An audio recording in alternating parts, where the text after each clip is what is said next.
എന്നും നിൻ ദൈവം കൈവിടുമോ നിന്നെ വഴിയിൽ? അവൻ കരുതും നൽകരുതൽ മരണം വരെ നിൻ വഴിയിൽ. തല്ലിയാലും ജയിലിലിട്ടാലും ദൂതിന് മാറ്റം വരത്തില്ല. ഇത് തല്ലി തീർക്കാമെന്ന് ആരും ചിന്തിക്കണ്ട. ഇത് ജയിലിൽ പിടിച്ചിട്ടാ മാറുന്ന സുവിശേഷമല്ല. സുവിശേഷത്തിന് മാറ്റമില്ല, ദൈവവചനത്തിന് മാറ്റമില്ല, ദൈവം നൽകുന്ന ദൂതിന് മാറ്റമില്ല. ചിലപ്പോൾ തല്ലുകൊള്ളുമായിരിക്കും, അടികൊള്ളുമായിരിക്കും, ജയിലിൽ പോകേണ്ടി വന്നേക്കും. ഓക്കെ, അതൊന്നും വിഷയമല്ല. 4-ാമത്തെ വാക്യത്തിൽ യഹോവ ഇപ്രകാരം അരുളി ചെയ്യുന്നു, ഞാൻ നിന്നെ നിനക്ക് തന്നെയും നിന്റെ സകല സ്നേഹിതന്മാർക്കും ഭീതിയാക്കി തീർക്കും. അവർ ശത്രുക്കളുടെ വാൾ കൊണ്ട് വീഴും, നിന്റെ കണ്ണത് കാണും. എല്ലാ യഹൂദയെയും ഞാൻ ബാബേൽ രാജാവിന്റെ കയ്യിൽ ഏൽപ്പിക്കും. അവനവരെ പിടിച്ച് ബാബേലിലേക്ക് കൊണ്ടുപോയി വാൾ കൊണ്ട് കൊന്നുകളയും. ദൂതിന് ഒരു വ്യത്യാസമില്ല. പ്രിയമുള്ളവരെ, ദൈവം ഒരുപക്ഷെ നമ്മെ പറഞ്ഞു വിട്ടിരിക്കുന്നത് ദൈവമക്കളെന്ന് വിളിക്കപ്പെടുന്നവരുടെ ഇടയിലാണെങ്കിൽ പോലും അവിടെയും കോംപ്രമൈസിങ് മെസ്സേജസ് അല്ല പറയേണ്ടത്. തല്ല് കിട്ടിയാൽ പോലും അതല്ല പറയേണ്ടത്. ദൈവം പലപ്പോഴും നമ്മളെ ആക്കുന്നത് സ്വന്തം ജനത്തിന്റെ മധ്യത്തിൽ ഇങ്ങനെയുള്ള ദൂത് പറയാനായിരിക്കാം. ദൈവത്തിന്റെ നിയോഗത്തിന്റെ പ്രത്യേകത അതാണ്. ഞാൻ ബേസിക്കലി ഒരു മിഷനറി ആണെന്ന് എനിക്ക് പറയാൻ കഴിയില്ല. കാര്യം എന്റെ കോളിങ് ബൈബിൾ ടീച്ചിങ് ആണെന്നുള്ളത് എനിക്കറിയാം. പിന്നെ ദൈവം എന്നോട് ചിലപ്പോൾ ആളുകൾ ചോദിക്കും, ഇയാൾ മിഷനറി ആണെന്ന് പറയുന്നത് കേൾക്കുന്നു, പക്ഷേ ഇയാൾ കൂടുതലും ബൈബിൾ ക്ലാസ് ആണല്ലോ എടുക്കുന്നത്. എന്ത് ചെയ്യാനാ? ദൈവം എന്നെ ബൈബിൾ ടീച്ചറായിട്ടാണ് വിളിച്ചിരിക്കുന്നത്. പിന്നെ മിഷനറി ആയിട്ട് ആളെ കിട്ടാഞ്ഞിട്ടാണോ എന്താണെന്ന് എനിക്കറിയത്തില്ല. എന്നോട് പറഞ്ഞപ്പോൾ ഞാനങ്ങ് ചെയ്തെന്നുള്ളതേ ഉള്ളൂ. അതുകൊണ്ട് ഇടയ്ക്ക് ജാതികളോടും അതിനിടയ്ക്ക് ഇവിടെ കയറി സഭയോടും പ്രസംഗിക്കേണ്ട ഒരു നിലപാടാണ് കർത്താവ് എനിക്ക് നൽകിയിരിക്കുന്നത്. രണ്ടു കൂട്ടരോടും സംസാരിക്കാൻ വരുമ്പോഴാണ് ഇതിനകത്ത് ഏറ്റവും കൂടുതൽ പ്രശ്നം ഉണ്ടാകുന്നത്. കാര്യം ജാതികളോട് പോയി പ്രസംഗിക്കുമ്പോൾ അവർ ദൂത് ഏറ്റെടുക്കുന്നത് പോലെ പോലും സഭയിൽ വന്ന് പ്രസംഗിക്കുമ്പോൾ ആളുകൾക്ക് ഇത് ഏറ്റെടുക്കാൻ മടിയാ. കാര്യം ദൈവസഭയുടെ അധപ്പതനത്തിന്റെ പ്രശ്നമാണ്. അവർക്ക് അത് ഇസ്രായേലിന്റെ ചരിത്രത്തിൽ യെഹെസ്കേലിന് സംഭവിച്ചതാണ്, ജെറമ്യാവിന് സംഭവിച്ചതാണ്. ഇനി യേശുവിന്റെ ജീവിതത്തിൽ ഇത് തന്നെയാണ് സംഭവിച്ചത്. യോഹന്നാന്റെ സുവിശേഷം 1-ാം അധ്യായം 12-ാം വാക്യം വായിക്കുമ്പോൾ അവൻ സ്വന്തത്തിലേക്ക് വന്ന സ്വന്തമായവർ അവനെ കൈക്കൊണ്ടില്ല. യേശുവിന്റെ കാര്യത്തിൽ ഇത് തന്നെയാണ് സംഭവിക്കുന്നത്.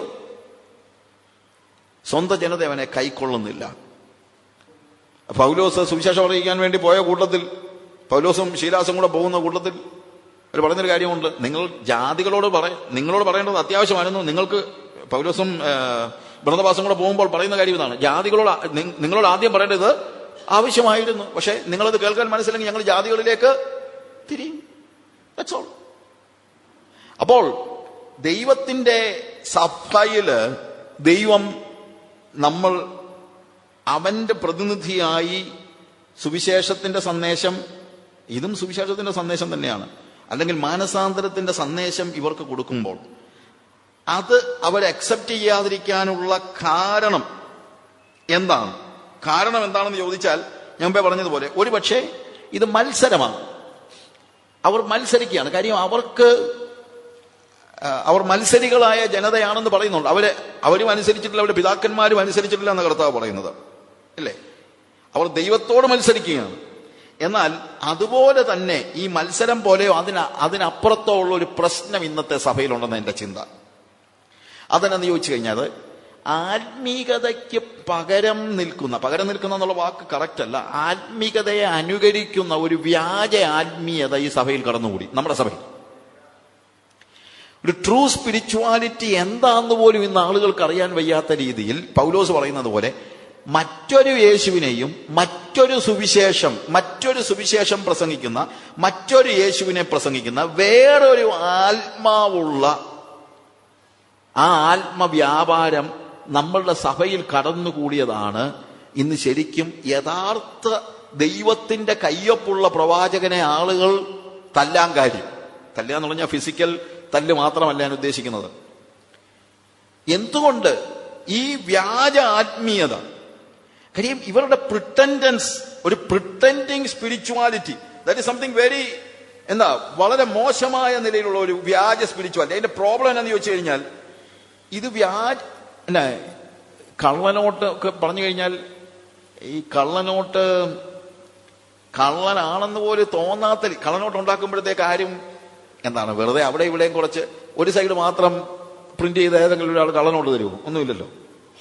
നല്ല നോട്ടിനെ അനുകരിക്കുമ്പോൾ അതിന്റെ മാക്സിമം അനുകരിക്കാൻ ആൾക്കാര് നോക്കുന്നു. എന്നതുപോലെ ഈ വ്യാജ ആത്മീയതക്കാര് അവരുടെ പ്രശ്നം, അവർ കള്ളന്മാരാ, പക്ഷെ അവര് ഉപയോഗിക്കുന്ന വാക്കുകളും കളറും എല്ലാം ആരുടെ തന്നെ ആയിരിക്കും? യഥാർത്ഥ നോട്ടിന്റെ അതേ കളറില് അതേ രീതിയിലാണ് ഉണ്ടാക്കുന്നത്. അത് വഞ്ചനയാണ്. യെഹെസ്കേലിന്റെ പ്രവചനം 33-ാം അധ്യായത്തിൽ നമ്മൾ വായിച്ചുകൊണ്ടിരിക്കുന്ന വേദഭാഗത്ത് തന്നെ അതിന്റെ 30 മുതലുള്ള വാക്യങ്ങൾ വായിക്കുമ്പോൾ, 30 മുതൽ 33 വരെയുള്ള വാക്യങ്ങൾ വായിക്കുമ്പോൾ അവിടുത്തെ പ്രത്യേകത എന്താണെന്നറിയാമോ? മനുഷ്യപുത്ര, നിന്റെ സ്വജാതിക്കാർ മതിലുകൾക്കരികത്തും വീട്ടുവാതിൽക്കലും വെച്ച് നിന്നെക്കുറിച്ച് സംഭാഷിച്ചു. നോക്ക്, യെഹെസ്കേൽ അവരുടെ വീട്ടിലെ സംഭാഷണ വിഷയമാണ്. സംഭാഷിച്ച് യഹോവയിങ്കൽ നിന്നുണ്ടായ അരുളപ്പാട് എന്തെന്ന് വന്ന് കേൾപ്പീൻ എന്ന് തമ്മിലും ഓരോരുത്തൻ താന്റെ സഹോദരനോടും പറയുന്നു. ടെലിഫോൺ എടുത്ത് വിളിച്ച് പറയുന്നു, ബ്രദറെ, പാലക്കാട് ടൗൺ ഹാളിൽ നമ്മളൊരു മീറ്റിംഗ് ഉണ്ട് കേട്ടോ, കർത്താവ് സംസാരിക്കും, നമുക്ക് കേൾക്കണം, വാ. ഭയങ്കര സന്തോഷത്തോടാണ് എല്ലാരെയും യോഗത്തിന് വിളിക്കും. അങ്ങ് എന്തോ യെഹെസ്കേൽ വരുന്നുണ്ട്, യെഹെസ്കേൽ ഒന്ന് പ്രസംഗിക്കുന്നു, വാ നമുക്ക് പോവാം, എന്നിട്ട് കർത്താവ് നമ്മളോട് എന്തോ സംസാരിക്കുന്നു കേൾക്കാം, യഹോവയിൽ നിന്നുള്ള അരുളപ്പാട് എന്തെന്ന് നമുക്ക് വന്ന് കേൾക്ക് എന്ന് തമ്മിൽ ഓരോരുത്തരും താന്റെ സഹോദരനോടും പറയുന്നു. സംഘം കൂടി വരുന്നത് പോലെ, ആൾക്കൂട്ടവുമുണ്ട്, സംഘം കൂടി വരുന്നത് പോലെ അവർ നിന്റെ അടുക്കൽ വന്ന് എന്റെ ജനമായിട്ട് നിന്റെ മുമ്പിലിരിക്കുന്നു. വന്നിരിക്കുന്നത് കണ്ടു കഴിഞ്ഞാൽ ഹോ, ഇതുപോലെ ആത്മീകരായ ആളുകൾ ചെന്നിരിക്കുമ്പം തൊട്ട് അന്യഭാഷയാണ്, ഭയങ്കര അന്യഭാഷ. സംഘം കൂടി വരുന്നത് പോലെ അവർ നിന്റെ മുമ്പിൽ വന്ന് എന്റെ ജനമായിട്ട് നിന്റെ മുമ്പിലിരിക്കുന്നു. നിന്റെ വചനങ്ങളെ അവർ കേൾക്കുന്നു, എന്നാൽ അവയെ ചെയ്യുന്നില്ല. ബാക്കിയെല്ലാം ഉണ്ട്, യോഗത്തിന് ആളുണ്ട്, അന്യഭാഷയുണ്ട്, പാട്ടുണ്ട്, വന്ന് എന്റെ ജനമായിട്ട് ദൈവത്തിന്റെ ഏറ്റവും അടുത്ത ആളുകളെ പോലെ വന്നിരിക്കുന്നത്, പക്ഷെ അത് ചെയ്യുന്നില്ല. നിന്റെ വചനം അവർ കേൾക്കുന്നുണ്ട്, ചെയ്യുന്നില്ല. വായ് കൊണ്ടവർ വളരെ സ്നേഹം കാണിക്കുന്നു, ഹൃദയമോ ദുരാഗ്രഹത്തെ പിന്തുടരുന്നു. നീ അവർക്ക് മധുരസ്വരവും വാദ്യ നൈപുണ്യവുമുള്ള ഒരുത്തന്റെ പ്രേമഗീതം പോലെ ഇരിക്കുന്നു. അവർ നിന്റെ വചനങ്ങളെ കേൾക്കുന്നു, ചെയ്യുന്നില്ല. താനും യെഹെസ്കേലിന്റെ വചനം കേട്ടിട്ട് കാണുന്നില്ല, വെറുതെ നല്ല വചനമായിരുന്നു കേട്ടോ, ഓ ഇതുപോലെ ഇന്ന് വരെ ഞാൻ കേട്ടിട്ടില്ല, ആ പോയിന്റ് എവിടുന്നാ കിട്ടിയത്? ഭയങ്കര അപ്രീസിയേഷനാണ്. വായ് കൊണ്ടവർ വളരെ സ്നേഹം കാണിക്കുന്നു, ഹൃദയമോ ദുരാഗ്രഹത്തെ പിന്തുടരുന്നു. നീ അവർക്ക് മധുര സ്വരവും വാദ്യ നൈപുണ്യവുമുള്ള ഒരുത്തന്റെ പ്രേമഗീതം പോലെ ഇരിക്കുന്നു. അവർ നിന്റെ വചനങ്ങളെ കേൾക്കുന്നു, ചെയ്യുന്നില്ല താനും. ഇതാണ് വ്യാജ ആത്മീയത. വല്ല പ്രശ്നമുണ്ടോ? യോഗത്തിന് വരാതിരിക്കുന്നില്ല, മത്സരിക്കുന്നില്ല. മത്സരികളായ ആളുകൾ ഒത്തിരി ഉണ്ട്, പക്ഷെ ഇതങ്ങനല്ല. മത്സരിച്ച് അയാൾ എന്തോന്ന്, അയാൾ വേറെ പണി നോക്കാൻ പറ. എസക്കിയേൽ എന്തോന്ന്, എസക്കിയേൽ അയാൾ എവിടുന്നാ വരുന്നത്? ഒരു കൂട്ടർ ചോദിച്ചു, അയാൾക്ക് കയ്യൊപ്പുണ്ടോ? അയാൾ ID കാർഡിനകത്ത് സംഘടനയുടെ കയ്യൊപ്പുണ്ടോ? ഇല്ലല്ലോ. അയാൾ പിന്നെ എന്തോന്ന് പ്രസംഗിക്കാൻ? അതൊരു ഗ്രൂപ്പ്. പക്ഷെ ഈ പാർട്ടികൾ അങ്ങനൊന്നുമല്ല. എന്തോന്ന് കയ്യൊപ്പ്? ദൈവത്തിന്റെ അരുളപ്പാട് കേൾക്കണമെങ്കിൽ വാ ബ്രദറെ. ദൈവത്തിന്റെ അരുളപ്പാട് ഇപ്പൊ അവരുടെ കയ്യിലൊന്നുമല്ല, എസക്കിയേലിന്റെ കയ്യിലാ. നീ വാ, വിളിച്ച് കൊണ്ടുവരികയാണ് ദൈവത്തിന്റെ അരുളപ്പാട് കേൾക്കാൻ. കേൾക്കും, വന്നിട്ട് പറയും, ബ്രദറെ ഇതാണ് ദൈവവചനം. ഹോ, ഞങ്ങൾ എത്ര കാലമായിട്ട് നോക്കിയിരിക്കുക ഇങ്ങനൊരു വചനം കേൾക്കാനായിട്ട് എന്നെല്ലാം പറയും. പക്ഷെ എന്ത് ചെയ്യത്തില്ല. നീ അവർക്ക് വാദ്യ നൈപുണ്യമുള്ള ഒരു മധുരസ്വരമുള്ള ഒരു ഗായകന്റെ പ്രേമഗീതം പോലെയാണ്. എന്നാ ബ്യൂട്ടിഫുൾ പാട്ടാണ്, അല്ലെങ്കിൽ എന്തൊരു അനുഗ്രഹമായ വചനമാണ്, ഭയങ്കര രസമാണെന്നൊക്കെ പറയും. പക്ഷെ അവരെന്ത് ചെയ്യത്തില്ല. അവരുടെ ഹൃദയം ദുരാഗ്രഹം, ഹൃദയത്തിന്റെ മോഹങ്ങൾ പോകുന്നില്ല. പ്രസംഗമൊക്കെ കേൾക്കും, പക്ഷെ രൂപാന്തരമില്ലാത്ത ഒരു സ്റ്റേജ്. അതാണ് അവിടുത്തെ പ്രശ്നം എന്ന് പറയുന്നത്. യെശയ്യാ പ്രവചനം അതിന്റെ 58-ാമത്തെ അധ്യായത്തില് അതിന്റെ 2-ാമത്തെ വാക്യം, എങ്കിലും അവർ എന്നെ ദിനംപ്രതി അന്വേഷിച്ച് എന്റെ വഴികളെ അറിവാൻ ഇച്ഛിക്കുന്നു. നീതി പ്രവർത്തിക്കുകയും തങ്ങളുടെ ദൈവത്തിന്റെ ന്യായം ഉപേക്ഷിക്കാതിരിക്കുകയും ചെയ്തൊരു ജാതിയെ പോലെ അവർ നീതിയുള്ള വെപ്പുകളെ എന്നോട് ചോദിച്ച് ദൈവത്തോട് അടുപ്പാൻ വാഞ്ചിക്കുന്നു. നോക്ക്, മറ്റൊരു ഗ്രൂപ്പിനെ കുറിച്ച് പറയാണ്. അവരെന്ത് ചെയ്യുന്നു? അവർ ദിനംപ്രതി എന്നെ അന്വേഷിച്ച്, ബ്രദറെ എവിടാ യോഗം, ഇനി അടുത്ത യോഗം എവിടാ എന്ന് ചോദിച്ചു നടക്കുക. ദിനം പ്രതി. എന്റെ ബ്രദറെ, എല്ലാ ദിവസവും ദൈവവചനം കേട്ടില്ലെങ്കിൽ എനിക്ക് ഉറക്കം വരത്തില്ല. ദിനം പ്രതി അന്വേഷിച്ച് എന്റെ വഴികളെ അറിവാൻ ഇച്ഛിക്കുന്നു. ദൈവഹിതം എന്നാന്ന് അറിയാനായിട്ട് ഞാനിങ്ങനെ നോക്കിയിരിക്കുക ബ്രദറെ. ഇതൊക്കെ ശരിയാണ്. പക്ഷേ എന്താ നമ്മളവിടെ കണ്ടത്? അവർ നീതി പ്രവർത്തിക്കുകയും തങ്ങളുടെ ദൈവത്തിന്റെ ന്യായം ഉപേക്ഷിക്കാതിരിക്കുകയും ചെയ്തൊരു ജാതിയെ പോലെ. അങ്ങനെ ജാതി അല്ല, നീതി പ്രവർത്തിക്കുന്ന ജാതി അല്ല. പ്രത്യുത എന്താണ്? നീതി പ്രവർത്തിക്കുന്ന ഒരു ജാതിയെ പോലെ ആക്ട് ചെയ്യാണ്, പ്രിട്ടൻഡ് ചെയ്യാണ്. ഇന്ന് സഭയുടെ ഏറ്റവും വലിയ പ്രശ്നം ഈ പ്രിട്ടൻഡൻസ് ആണ്. ആത്മീയത അഭിനയിക്കുന്നവർ അവരെന്ത് ചെയ്യുന്നു? ബ്രദറെ പറഞ്ഞാട്ടെ, ദൈവഹിതം എന്നാണെന്ന് പറഞ്ഞാട്ടെ, ആലോചന വല്ലതും ഉണ്ടോ ബ്രദറെ? അവരെ എന്ത് ചെയ്യുന്നു? നീതിയുള്ള വെപ്പുകളെ എന്നോട് ചോദിച്ച് ദൈവത്തോട് അടുപ്പാൻ വാഞ്ചിക്കുന്നു. അവരുടെ ജീവിതത്തിൽ താഴോട്ട് നമ്മൾ വായിക്കുമ്പോൾ, പിന്നീട് സമയമുള്ളപ്പോൾ വായിക്കാം, അവരെല്ലാ റിലീജിയസ് റിച്വൽസും ചെയ്യുന്നുണ്ട്. അവർ ചോദിക്കുന്ന ചോദ്യം, ഞങ്ങൾ നോമ്പ് നോൽക്കുന്നത് നീ നോക്കാതിരിക്കുന്നത് എന്ത്? ഞങ്ങൾ ആത്മതപനം ചെയ്യുന്നത് നീ അറിയാതിരിക്കുന്നത് എന്ത്? ഇതാ, നിങ്ങൾ നോമ്പ് നോക്കുന്ന ദിവസത്തിൽ തന്നെ നിങ്ങളുടെ കാര്യാദികളെ നോക്കുകയും നിങ്ങളുടെ എല്ലാ വേലക്കാരെയും കൊണ്ട് അധ്വാനിപ്പിക്കുകയും ചെയ്യുന്നു. നിങ്ങൾ വിവാദത്തിനും കലഹത്തിനും ക്രൂരമുഷ്ടി കൊണ്ട് അടിക്കേണ്ടതിന് നോമ്പ് നോൽക്കുന്നു. നിങ്ങളുടെ പ്രാർത്ഥന ഉയരത്തിൽ കേൾക്കത്തക്ക വണ്ണമല്ല നിങ്ങൾ ഇന്ന് നോമ്പ് നോൽക്കുന്നത്. കർത്താവിനോടയ്യ, എന്താ കർത്താവെ ഞങ്ങൾ ഉപവാസം എടുത്ത് പ്രാർത്ഥിച്ചിട്ട് ഒരു വ്യത്യാസം ഉണ്ടാകാത്തത്? 41 ദിവസം വേണമെങ്കിൽ ഉപവാസം ഇരിക്കും. ഉപവാസവും പ്രാർത്ഥനയും എല്ലാം ഉണ്ട്. പക്ഷേ ഉപവാസവും പ്രാർത്ഥനയും ഉള്ളപ്പോൾ തന്നെ എന്തുണ്ട്? അനീതിയുണ്ട്. തൊഴിലാളികളെ പീഡിപ്പിക്കും. ദൈവകാര്യം നോക്കേണ്ട സമയത്ത് അവരുടെ സ്വന്തം കാര്യം നോക്കും. താഴോട്ടുള്ള വാക്കുകളെല്ലാം വായിക്കുമ്പോൾ എനിക്കിഷ്ടമുള്ള നോമ്പും അവിടെ വരുന്നത്, നിങ്ങൾ വിവാദത്തിനും കലഹത്തിനും ക്രൂരമുഷ്ടി കൊണ്ട് അടിക്കേണ്ടതിനും നോമ്പ് നോക്കുന്നു. പള്ളിക്കകത്ത് വരുമ്പോഴേ ഉള്ളൂ ഇതെല്ലാം. പള്ളി വിട്ട് കഴിയുമ്പോഴത്തേക്ക് അവർ വേറെ ആളാ. സഭായോഗത്തിന് വരുമ്പോൾ, പള്ളിയിൽ വരുമ്പോൾ ഭയങ്കര ഭക്തിയാണ്. പക്ഷെ പള്ളി വിട്ട് കഴിയുമ്പോഴത്തേക്ക് അവര് വേറെ ആളാ. കർത്താവ് ചോദിക്കുന്നു, എനിക്കിഷ്ടമുള്ള നോമ്പും മനുഷ്യൻ ആത്മതപനം ചെയ്യുന്ന ദിവസവും എങ്ങനെയുള്ളത്? തലയെ വേഴത്തെ പോലെ കുനിയിക്കുക, ജെട്ടും വെണ്ണീറും വിരിച്ച് കിടക്കുക, ഇതാകുന്നുവോ ഉപവാസം? ചിലപ്പോൾ സഹോദരിമാരൊക്കെ സാക്ഷി പറയുന്നതൊക്കെ കേൾക്കാറുണ്ട്. തലയെ വേഴത്തെ പോലെ കുനിയിക്കുവാൻ, ജെട്ടിലും വെണ്ണീറിലും വിരിക്കുവാൻ. അതുകൊണ്ട് വലിയ ആനക്കാര്യം പറയുന്ന പോലെ. കർത്താവ് ചോദിക്കുന്നത്, ഇതാകുന്നോ ഉപവാസം എന്നാ ചോദിക്കുന്നത്. ഇതാകുന്നുവോ ഉപവാസം? ഇതാകുന്നു ഉപവാസം എന്നല്ല, ഇതാകുന്നുവോ ഉപവാസം? നിങ്ങളുടെ ഈ റിച്വൽസ് ഒന്നും ദൈവത്തെ കളിപ്പിക്കാൻ പറ്റുന്ന സാധനമല്ല. നിങ്ങളുടെ കരച്ചില് പോലും സാക്ഷി പറയുമ്പോഴത്തേക്ക് പറഞ്ഞു കഴിഞ്ഞ നാളുകളിൽ എന്നൊക്കെ പറഞ്ഞുകൊണ്ട് അന്നേരത്തേക്ക് വേറൊരു ടോണാണല്ലോ. അന്നേരത്തേക്ക് നമ്മളല്ലാതെ കരയുവാന് രാത്രികാലങ്ങൾ എഴുന്നേറ്റിരുന്ന് വേഴത്തെ പോലെ കരയുവാൻ എന്നൊക്കെ പറഞ്ഞ് വേറെ ഭാഷയും വേറെ ടോണും ഒക്കെ ഉണ്ടാക്കുമല്ലോ. ഇതുകൊണ്ടൊന്നും ദൈവത്തെ കളിപ്പിക്കാൻ പറ്റത്തില്ല. കർത്താവ് എന്താ പറയുന്നത്? അതാകുന്നുവോ നിങ്ങൾ ഉദ്ദേശിക്കുന്ന ഈ ഉപവാസമല്ല, മൈ ചോസൻ ഫാസ്റ്റ്, ഞാൻ തെരഞ്ഞെടുത്തിരിക്കുന്ന ഉപവാസം അതല്ല. ഇതിനോ നീ നോമ്പെന്നും യഹോവയ്ക്ക് പ്രസാദമുള്ള ദിവസമെന്നും പറയുന്നത്. ഫാസ്റ്റിംഗ് പ്രയർ ബ്രദറെ, ഫാസ്റ്റിംഗ് പ്രയർ.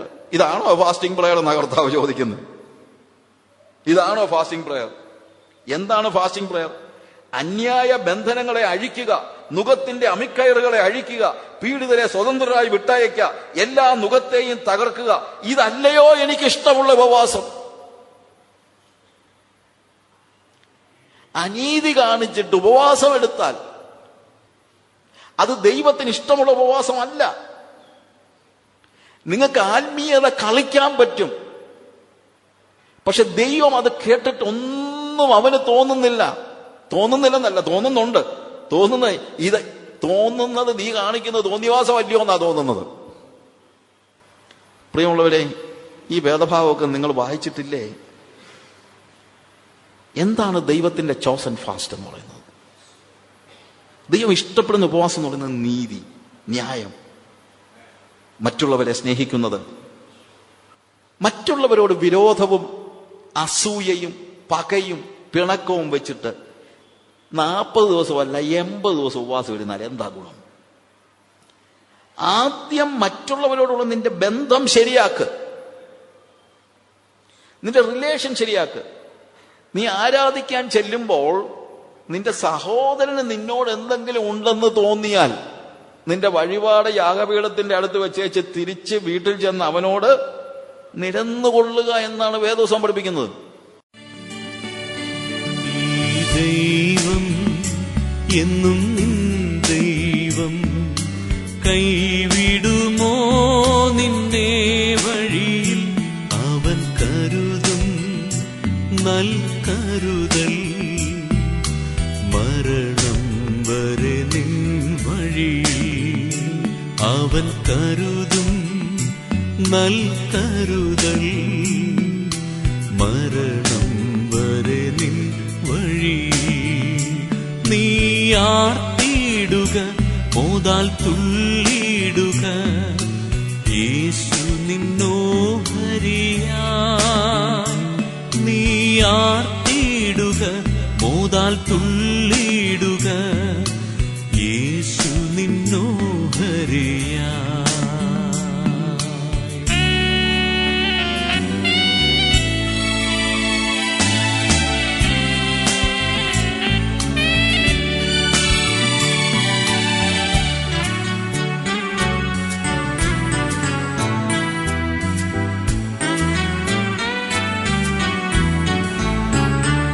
അലകൾ നിന്നെ നടുക്കിൽ പടകലഞ്ഞുലഞ്ഞിടുമ്പോൾ ഒട്ടുമേ നീ പതറിടല്ലേ.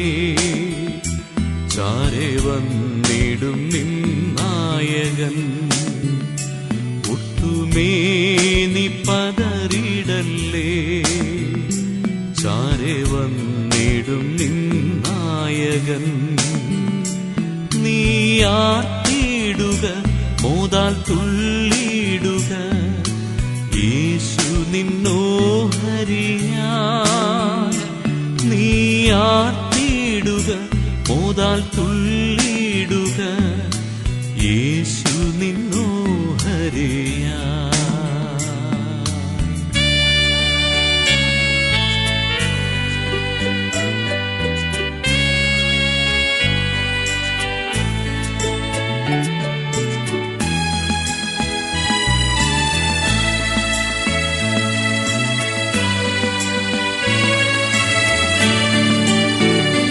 നിന്നയേ നീ ഭയപ്പെടേണ്ട, ഘോരച്ചങ്കടലിൻ മുൻപിലും നീട്ടുക നിൻ ഭുജം ധൈര്യമായി. പാത നിൻ മുൻപിൽ തുറക്കുമവൻ, നീട്ടുക നിൻ ഭുജം ധൈര്യമായി. പാത നിൻ മുൻപിൽ തുറക്കുമവൻ. നീ ആർത്തിയിടുക, മോതാൽ തുള്ളിയിടുക, യേശു നിന്നോഹരിയാ. നീ ആർത്തിയിടുക, മോതാൽ തുള്ളിയിടുക, യേശു നിന്നോഹരിയാ.